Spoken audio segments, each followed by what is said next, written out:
Parce qu'elle a dit de peur que nous mourions. Elle a dit il ne faut pas manger ni toucher. C'était la doctrine. Le diable a vu que j'ai encore rien fait que déjà la doctrine est chambranlante. Bon, ça veut dire que je peux moi aussi essayer. Et il s'est essayé. Et c'est sa job de s'essayer. Amen. On ne peut pas lui en vouloir. Amen. Des fois, là, il faut faire attention à ce que l'on dit. Oh, s'il n'y avait pas de diable, non, toi, tu aurais fait mieux que Dieu. Dieu a décidé qu'il allait avoir un diable.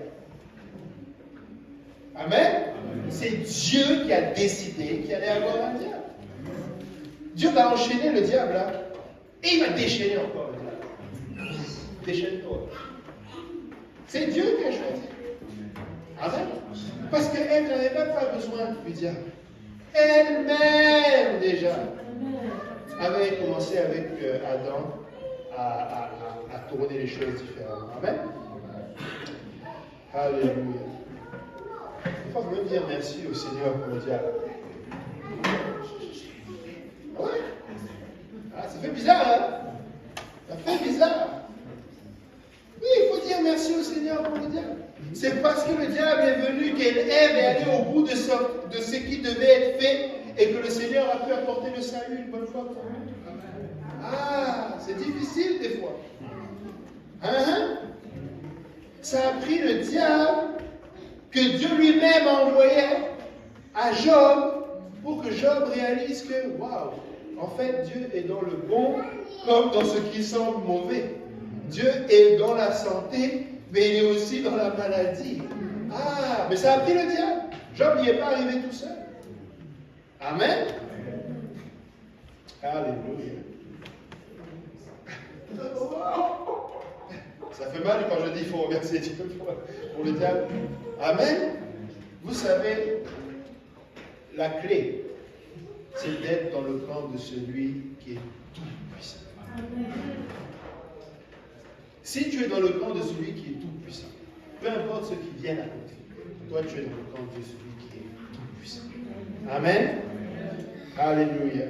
Maintenant, une fois que nous savons que la doctrine agit dans nos vies, amen, de différentes façons, nous pouvons voir qu'est-ce qu'elle exige aussi dans nos vies.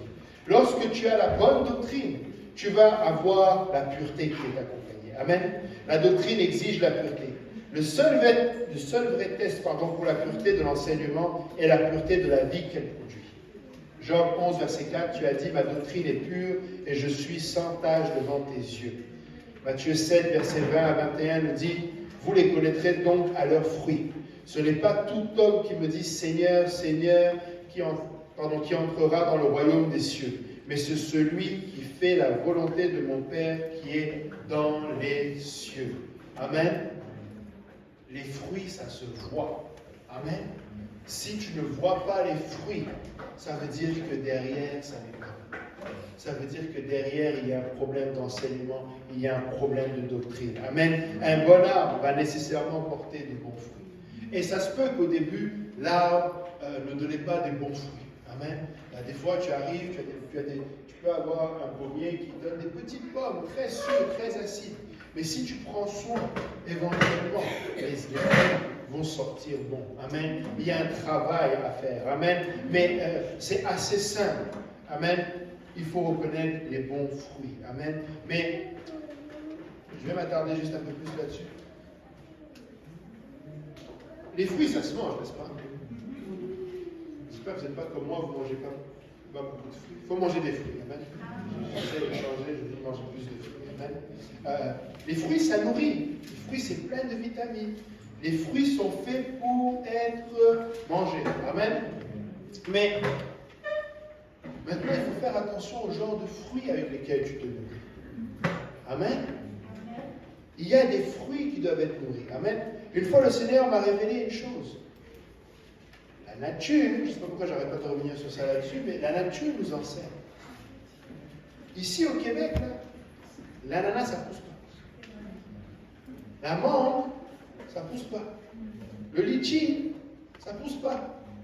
Amen. Et ici, c'est la pomme. Amen. Ici, c'est la fraise, pas longtemps, mais d'un moment. Amen. Certains légumes, ici, ça ne pousse pas. Amen. Mais il y a des légumes racines qui poussent ici. Et ça, on n'aime pas ça. Là. Amen. Le potiron, le chou, les courges, etc. Mais aujourd'hui, avec le monde mondialisé, on mange la banane plantain en plein décembre au Canada. Amen. Amen. Je suis revenu avec ma valise, je ne sais pas si je devrais le dire, peut-être que je vais avoir du mal de la valise. Il y a les tondolos, il y a le mangoustan, il y a l'ananas, il y a tout qui est là. Mais ça ne pousse pas ici. Mais quand tu commences à écouter un prédicateur qui est dans une autre ville là-bas, où les fraises poussent à longueur de journée, et tu manges de ce fruit là-bas, mais toi tu es ici au Canada, ça n'est pas la même réalité. Mais tu es en train de te nourrir d'un fruit de là-bas, et tu veux l'appliquer ici. Ça ne marche pas. Le Seigneur t'a appelé au Canada, et qui plus est à Québec. Mange ton chou. Mange ton... C'est quoi, rutabaga qu'on dit ici? Le navet. C'est ça, non? Mange ton navet. C'est pas bon, mais mange-le. Tu es fatigué de la courge. Mange-la. Les pommes, tu n'en peux plus. Mais c'est ça qui pousse ici. Si on commence à toujours vouloir spirituellement ce qui pousse ailleurs, ça ne va pas fonctionner ici. Et après, pas étonnant qu'on déprime. Oh, les Québécois, ils ne veulent pas entendre la parole de Dieu. Faux! Mais eux, ce qu'ils veulent, c'est des pommes et des rutabagas. Ils ne veulent pas de la banane plantain. Ça ne pousse pas ici. Ça ne pousse pas ici. Ils ne connaissent pas.